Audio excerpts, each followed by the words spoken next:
buenas tardes tengan todos ustedes, amados. Hoy vamos a continuar estudiando Efesios capítulo 5. La semana pasada pudimos avanzar 5 versículos de este capítulo y hoy vamos a continuar con lo que sigue, vaya.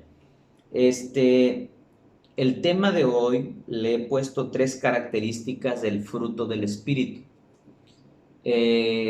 Vamos a estudiar la palabra más bien, y quiero que me acompañen a leer el versículo 6 del capítulo 5 de Efesios, y dice: nadie os engañe con palabras vanas, porque por estas cosas viene la ira de Dios sobre los hijos de desobediencia. No seáis pues partícipes con ellos, porque en otro tiempo erais tinieblas, mas ahora sois luz en el Señor.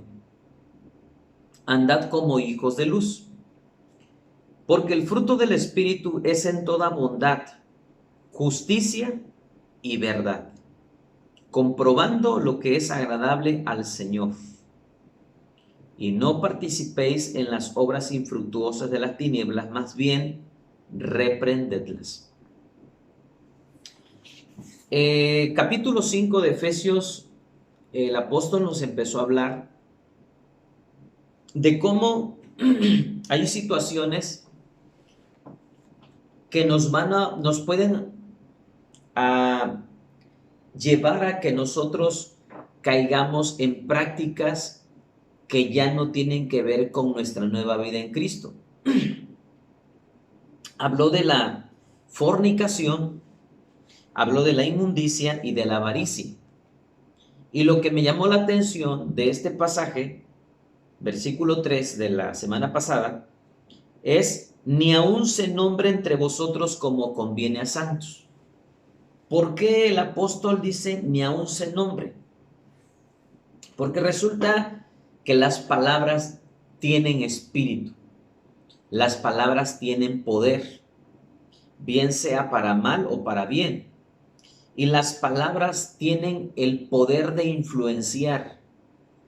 Si tú estás escuchando una plática que te lleva luego a imaginarte escenas de erotismo, tú te estás estimulando para mal. O sea, por eso el apóstol dijo: no, espérate, de eso ni se nombre. Los jóvenes tienen que cuidar lo que miran y también lo que platican. Las chicas tienen que cuidar lo que miran y lo que platican, y los adultos ni se diga también. No porque estemos casados no debemos de cuidar lo que miramos. No, pues yo ya estoy casado. No, tenemos que cuidarnos. ¿Por qué? Porque resulta que la fornicación como tal, como una práctica, pues no empieza como un hecho, ¿no?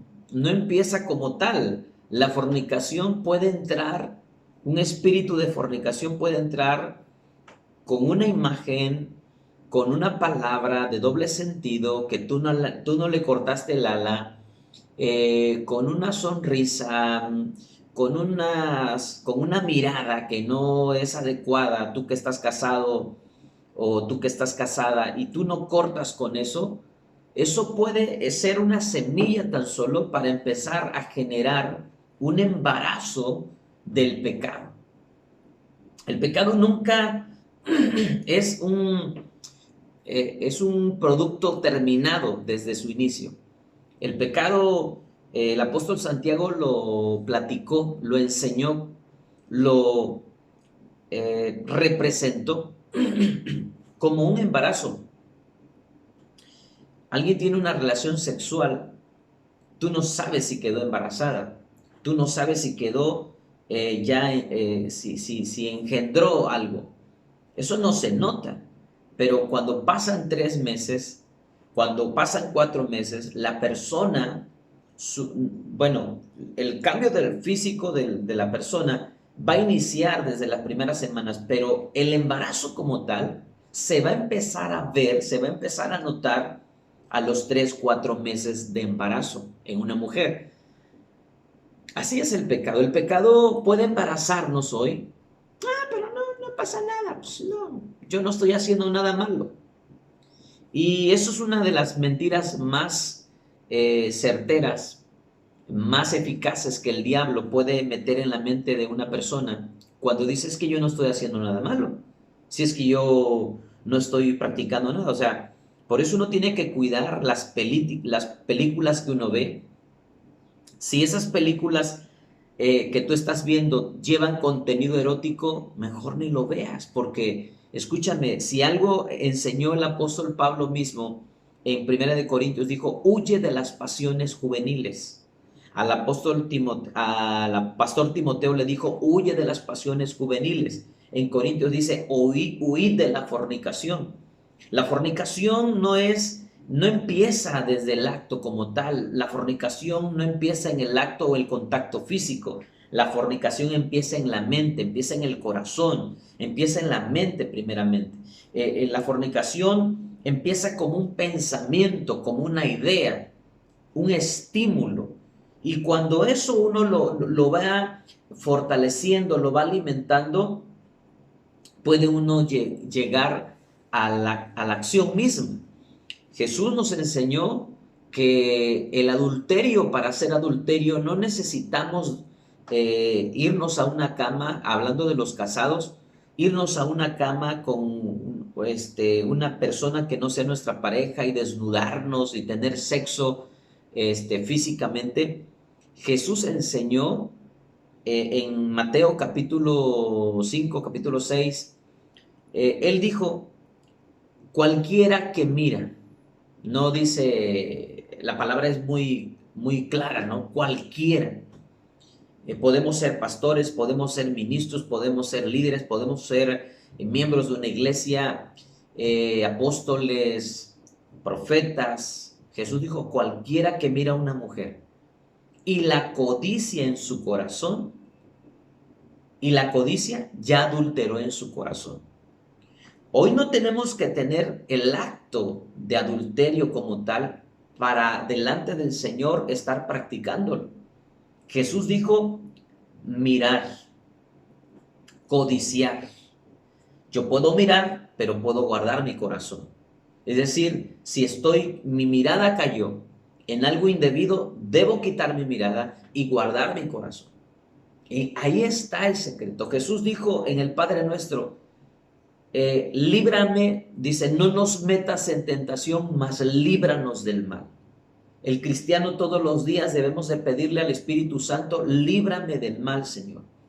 A veces hay cosas que vas a mirar en la calle, que vas a mirar en una pantalla, pero es algo que no debes de mirar, uno debe de quitar su mirada. Puedes pasar por tonto, puedes pasar como que a qué le tienes miedo, lo que tú quieras, pero es mejor pasar de esa manera delante de las personas a que nosotros le estemos fallando a Dios.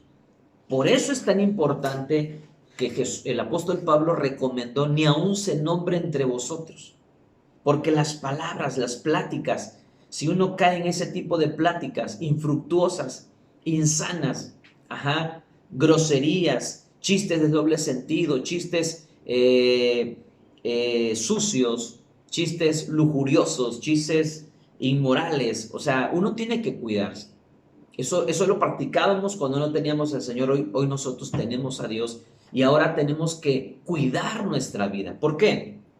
El apóstol dice lo siguiente, nadie os engañe con palabras vanas. A veces no es alguien que te esté engañando como tal, alguien que te quiere engañar como tal, una persona, ¿verdad? Pero puede ser el diablo usando tu mente, ¿verdad? Y el diablo puede traerte pensamientos como, ay, pero si no es tan malo, ay, pero si otras personas también lo hacen, ay, pero si es que eres carne, eres débil, modo, ¿qué le vas a hacer? Entonces, el enemigo empieza a sembrar todo tipo de ideas que justifiquen las cosas que te van a llevar otra vez a una vida de esclavitud. Por lo tanto, el apóstol dijo, nadie os engañe, ni tu propia mente, ni el diablo, ni tu carne, ni otra persona, ¿verdad? Que quiera decirte, no, pero en la vida sexual, en los matrimonios, la vida sexual, una de las cosas que a veces El hombre que no se ha santificado, que no está rindiendo su vida, su carne al Señor, en la vida sexual, en el acto sexual, hay hombres que aún estando en la iglesia quieren tener sexo incorrecto con su esposa, como cuando no se tenía el Señor, como lo que practica una prostituta. Y entonces ellos acá, o si ve pornografía, ellos acá, no, pues yo quiero que lo hagamos así porque yo quiero, porque tú eres mi mujer y tú no te tienes que negar porque por eso es mi mujer y no es tan malo como la gente dice. Entonces, esas cosas, amados, nos llevan otra vez a una esclavitud. La Biblia dice en Tesalonicenses que el hombre sepa tener a su esposa en honra. Te lo voy a buscar porque sale a colación mientras estoy compartiendo este pasaje. Todo hombre debe de tener a su esposa prácticamente en doble honor. En doble honor. ¿Por qué? Porque la vida sexual es algo puro, la vida sexual es algo de Dios, Dios nos las entregó a nosotros. Es Colosenses, dice el apóstol, no, perdón, déjenme por favor encontrarles este pasaje bíblico. Es Tesalonicenses, recuerdo que esta es Tesalonicenses, la vida que agrada a Dios. Capítulo 4, primera carta, pero en el versículo 4 dice 3, voy a leer desde el 3. Pues la voluntad de Dios es vuestra santificación. ¿Qué está buscando Dios de usted y de mí? Vuestra santificación, que nos apartemos cada vez más de lo que nos contamina, de lo que ofende a Dios, de lo que contrista al Espíritu Santo. Dice, pues la voluntad de Dios es vuestra santificación. Si tú le has preguntado, ¿qué quieres de mí, Señor? Yo quiero que tú seas santo, dice el Señor. Que os apartéis de fornicación. La fornicación en el concepto como tal es tener relaciones sexuales antes del matrimonio. ¿Ok? Dice que cada uno de vosotros sepa tener, en el versículo 4, su propia esposa en santidad y honor. Que cada uno de nosotros, de vosotros, sepa tener su propia esposa en santidad y honor. Versículo 5. No en pasión de concupiscencia, como los gentiles que no conocen a Dios. Concupiscencia, deseos desenfrenados, lujuria, lascivia. Amados, cuando la relación sexual es con lujuria y lascivia, la persona nunca se va a sentir amada, se va a sentir utilizada, se va a sentir ultrajada, humillada. Hola, la relación sexual pura es una entrega mutua, es una entrega sana, es una entrega donde el ser amado, el cónyuge se siente amado, se siente respetado, se siente valorado. La relación sexual no busca lo suyo propio, busca la satisfacción de su cónyuge. Y aquí el apóstol está diciendo, cada uno de vosotros sepa tener su propia esposa en santidad y honor. El matrimonio debe de ser honroso. La relación sexual debe de ser honrosa. Ajá. Dios bendice aún la vida íntima de los matrimonios.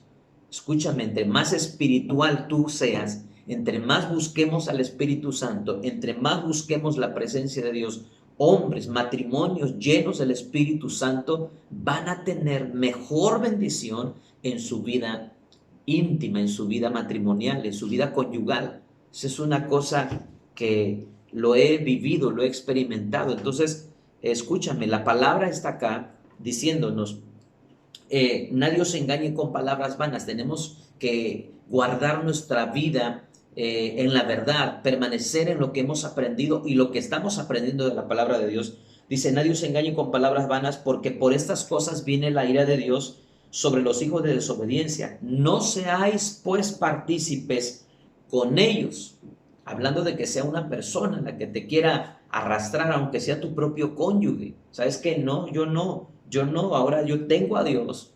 Y en esos casos, solo en esos casos, uno puede resistir a lo que de una manera manipuladora un cónyuge quiera hacer con su esposa, o una mujer inclusive, porque no nada más en los hombres puede haber lujuria, inclusive en una mujer puede haber ese tipo de problemas, ese tipo de ataduras sexuales, y solamente Dios puede romperlas. Ajá. Y entonces a veces se cae en ese tipo de manipulación. No, es que yo soy tu marido, no, es que yo soy tu mujer, y yo, si tú no me sacias a mí, si tú no cumples mis deseos, yo voy a buscarlo afuera. Pues escúchame, pues allá es responsabilidad de cada quien, es decisión de cada quien más bien, pero nosotros debemos de mantenernos en la palabra de Dios, en la verdad de Dios.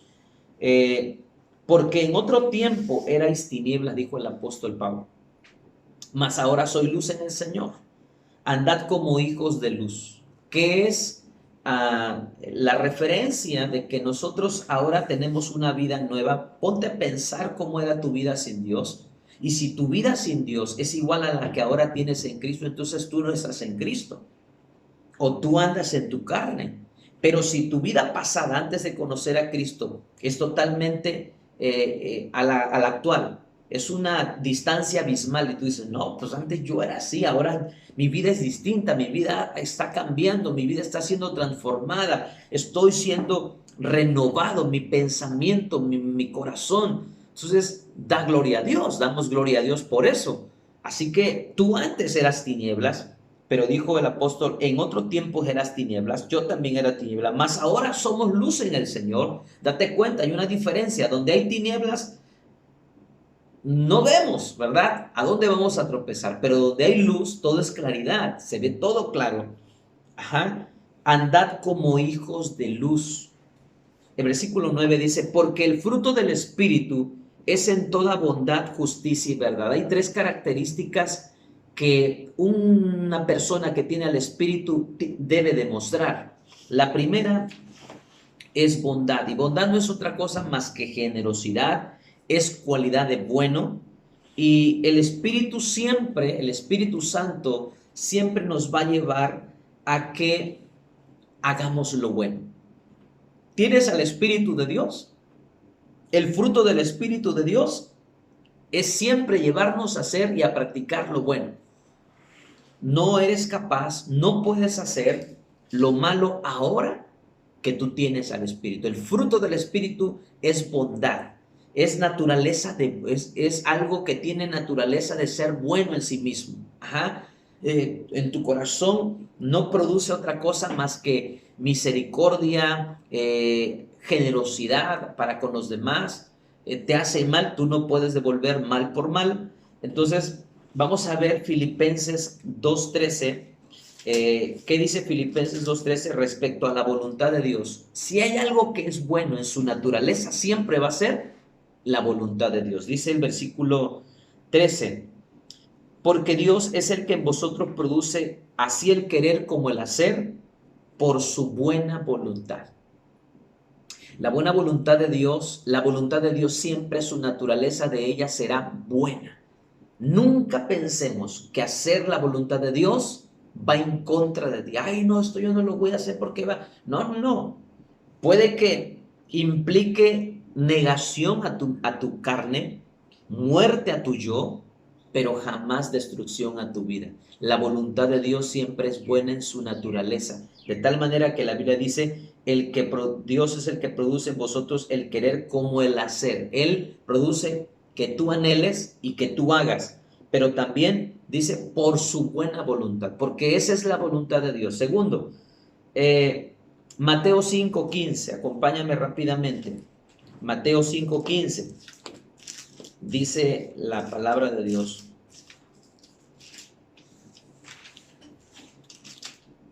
Dice así, ni se enciende una luz y se pone debajo de un almud, sino sobre el candelero, y alumbra a todos los que están en casa. 15 y 16. Así alumbre vuestra luz delante de los hombres, para que vean vuestras buenas obras. Cuando dice el pasaje de Efesios, dice, antes erais tinieblas, ahora sois luz. Dice, el fruto del Espíritu es en toda bondad. La luz no es otra cosa más que el reflejo de Dios en tu vida. Eres bueno, eres compasivo, eres generoso. Tu corazón no puede ser insensible al necesitado. O sea, está en ti eso. Entonces ese es el fruto del Espíritu. No es fruto tuyo, no es fruto de tu carne, es fruto del Espíritu. Es en toda bondad. Así que las buenas obras son esa luz, ¿verdad? Dice, así alumbre vuestra luz delante de los hombres, para que vean vuestras buenas obras y glorifiquen a vuestro Padre que está en los cielos. Cuando tú y yo nos comportamos en la manera que el Espíritu nos guía, amados, lo único que va a traer ese tipo de vida es que el nombre del Padre sea glorificado. Romanos 12:2, termino en este punto. Romanos 12:2. El apóstol Pablo también está hablándole ahora a los romanos y está diciendo, no os conforméis a este siglo, sino transformaos por medio de la renovación de vuestro entendimiento, para que comprobéis cuál sea la buena voluntad de Dios, agradable y perfecta. Nunca, amados, cuando nosotros decidimos caminar en la voluntad de Dios, en ocasiones la carne es la que va a sufrir bastante, en grande manera, pero la voluntad de Dios siempre va a ser buena para nosotros. Así que el fruto del Espíritu es bondad, y andar en la bondad, practicar la bondad no es otra cosa más que andar en la voluntad de nuestro Dios, ¿verdad? No practicando lo que va en contra de Él, sino lo que está de acuerdo a Él. Ahora, otra de las características del fruto que Efesios nos está mencionando, dice, porque el fruto del Espíritu es en toda bondad, justicia. ¿Qué es justicia? Te lo leo rápido. Aquello que debe hacerse según derecho o razón, constante y firme voluntad de dar a Dios y al prójimo lo que les es debido. Esa es justicia. Voy a poner rápidamente un ejemplo bíblico de Efesios también, 6:1 y 2. Cuando el apóstol Pablo le está recomendando a los hijos que honren a los padres, algo que les añade, le dice, porque esto es justo. O sea, ¿qué significa eso? Nos tiene que decir algo. Efesios 6, versículo 1 al 2. Hijos, obedeced en el Señor a vuestros padres, porque esto es justo. ¿Por qué es justo? A ver, analizo rápido.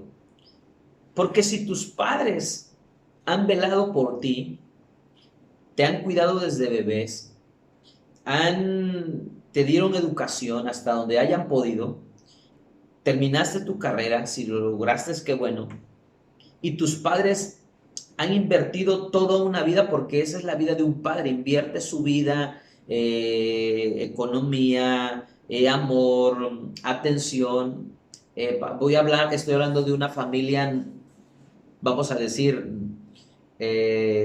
normal, ¿no? Que han permanecido, porque tristemente no a todos les ha ido así, y algunos sus padres se divorciaron, algunos el padre lo abandonó, etcétera. Pero hablando de un padre que ha visto por ti, escucha, entonces lo mínimo que espera un padre de un hijo, lo mínimo es que el hijo sea agradecido y que obedezca, ¿no? Para empezar, si estás bajo la tutela de ellos, para empezar, obedéceles. Oye, estás comiendo, estás bebiendo, te estoy vistiendo, tienes todo, estás bajo mi tutela y tienes todo el beneficio de hijo. Lo mínimo que espera un padre de sus hijos es obediencia. Y si eso no se está dando, pues está cayendo en una injusticia. El hijo está practicando una injusticia de las más grandes. Ajá. Segundo, dice, honra a tu padre y a tu madre. Esto ya no tiene que ver, aquí va a otro nivel. Dice, honra a tu padre y a tu madre, que es el primer mandamiento con promesa para que te vaya bien y seas de larga vida sobre la tierra. En este caso, Hay personas que dicen, es que mi papá no se lo merece porque mi papá me abandonó. Pues aquí no está diciendo si se lo merece. Para empezar, está diciendo a los hijos, obedezcan a sus padres porque esto es justo. Está hablando de los que están bajo la tutela. Pero después dice, honren. Dice que es el primer mandamiento con promesa. Aquí ya no está diciendo si el papá se portó bien, si la mamá fue buena madre, si la mamá actuó de una forma responsable. No, no, no. Aquí es donde ya entra la justicia de Dios, los principios del reino de Dios. Dice, para que te vaya bien. Si tu padre no fue responsable contigo, si tu padre no vio por ti, entonces debemos de proceder a perdonar porque es un mandato del Señor. Si Él nos ha perdonado, hay que perdonar también nosotros. Y de aquí en adelante, practicar la honra con nuestros padres. Practicar la honra con nuestros padres. ¿Para qué? Para que nos vaya bien. ¿Quieres que te vaya bien? Eso está simplemente en el hecho de que nosotros como hijos desarrollemos un carácter de honra hacia nuestros papás biológicos. Pero no se lo merece, no importa. Pero Dios me lo está mandando y yo lo voy a practicar. Yo me voy a someter a Dios porque la voluntad de Dios es buena. La voluntad de Dios nunca me va a llevar a una autodestrucción, sino al contrario, a que mi vida sea edificada y bendecida en todas las áreas. Muy bien, entonces eso es justicia. Eso es justicia. Actuar de acuerdo a lo justo, a lo que no se sale de lo legal. Ajá. Perfecto. Dices, oye, yo tengo una esposa, puedo tener dos mujeres. Bueno, la palabra de Dios no avala eso. La palabra de Dios dice que cada uno tenga su propia mujer por causa de las fornicaciones y cada una su propio marido. O sea, eso no va de acuerdo a la palabra, ¿no? Es justo que tenga mi mujer y que yo no la honre, no la cuide, no cuide su salud, que yo no vele por ella, que yo no provea para sus necesidades o para mi hogar. Es justo, no es justo eso. O sea, definitivamente una persona que tiene al Señor tiene que ser una persona responsable de su hogar.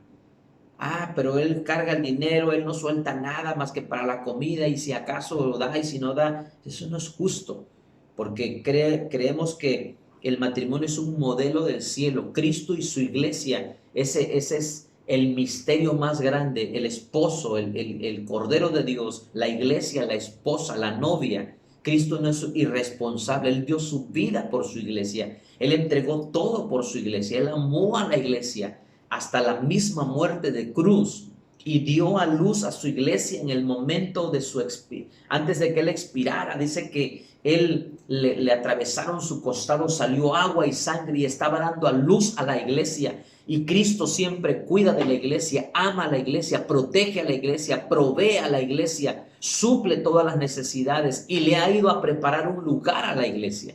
Así que nosotros tenemos el modelo perfecto y es Cristo. Y es un ejemplo más, porque está diciendo que el fruto del Espíritu es en toda bondad, justicia y verdad. Y voy a terminar con el último punto. Yo hablé de justicia. Justicia es aquello que debe hacerse según derecho o razón.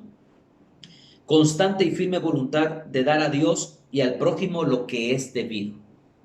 Como dijo Jesús, dad al César lo que es del César y dad a Dios lo que es de Dios.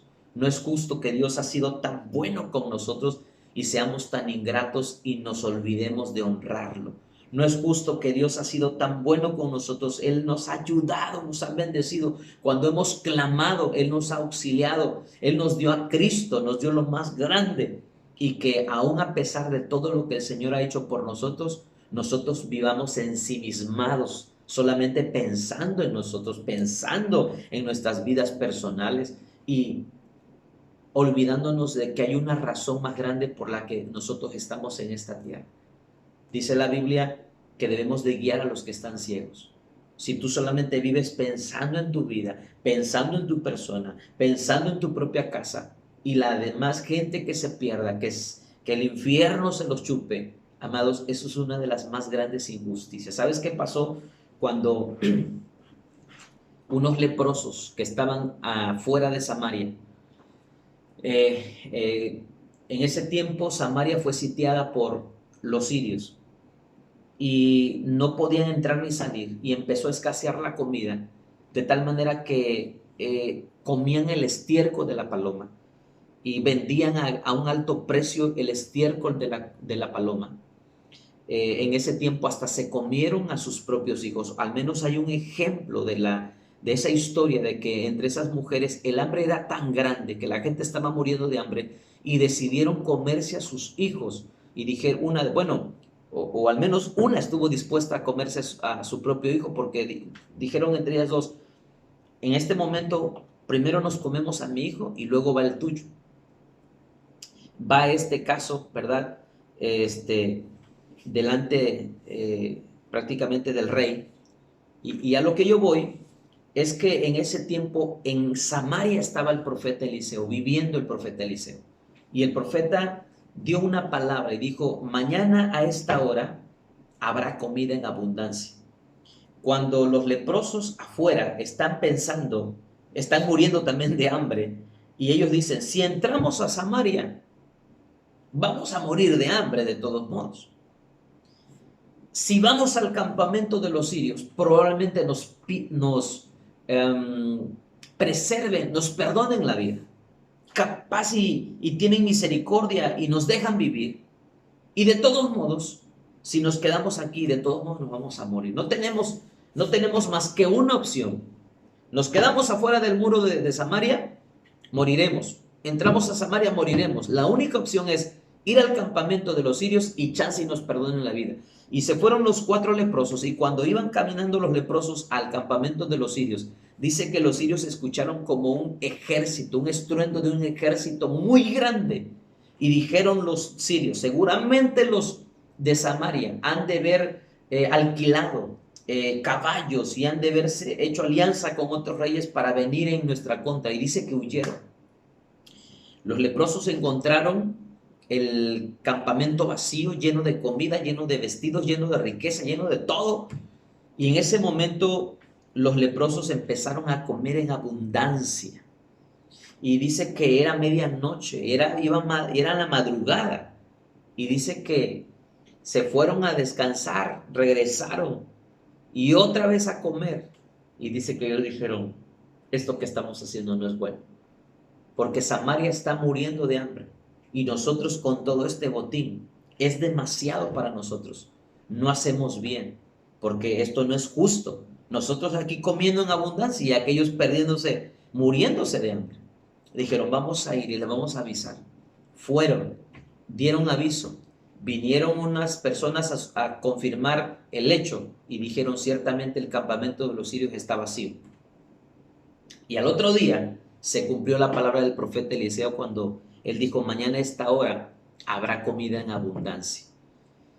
Y es un ejemplo tan solamente de la justicia, porque si ya Dios entregó a Jesucristo por nosotros, para que nosotros fuéramos salvos, es una gran injusticia de un creyente que ha sido lavado lavado, perdonado y lavado con la sangre del Cordero, que solamente se dedique a vivir para sí.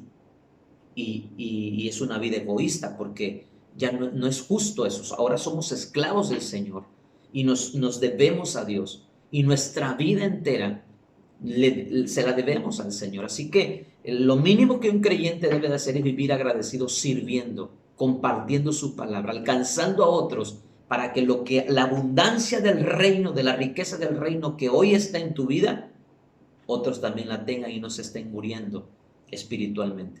Vámonos al último punto.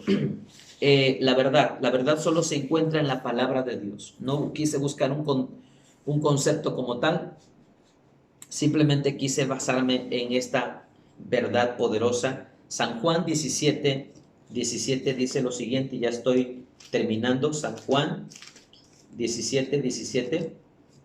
Jesús está a punto de irse, está despidiéndose de sus discípulos y dice en este pasaje al Padre, está orando al Padre, santifícalos en tu verdad, tu palabra es verdad. ¿Qué es la verdad?